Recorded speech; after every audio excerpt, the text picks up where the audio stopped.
Les personnes avec autisme présentent un risque de développer un trouble dépressif qui est 4 fois plus élevé que les personnes non autistes.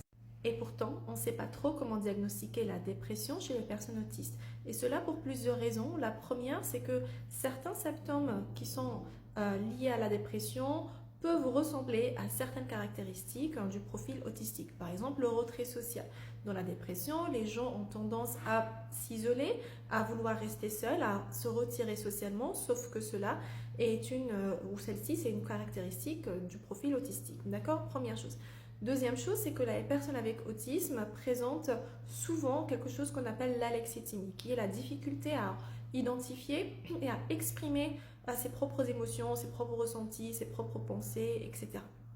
Donc, les personnes avec autisme, de fait, ont des difficultés à exprimer ce qui se passe en eux en cas de dépression.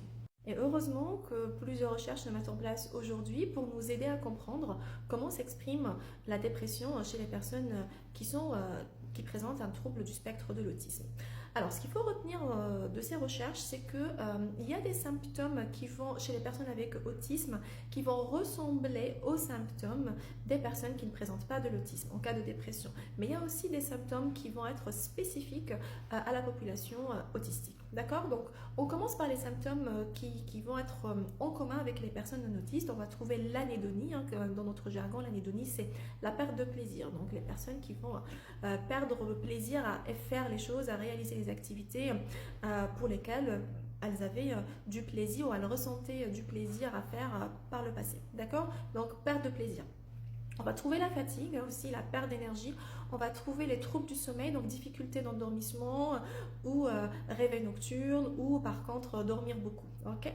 On va trouver aussi la modification de l'appétit, donc soit les personnes vont moins manger ou beaucoup manger, elles vont aussi peut-être perdre du poids ou gagner du poids.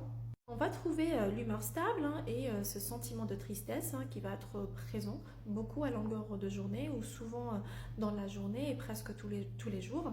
On va aussi trouver ce sentiment de culpabilité, le sentiment de ne rien valoir, le sentiment que la personne ne vaut rien, etc. Donc ce sont des symptômes qui vont être en commun avec les personnes non autistes.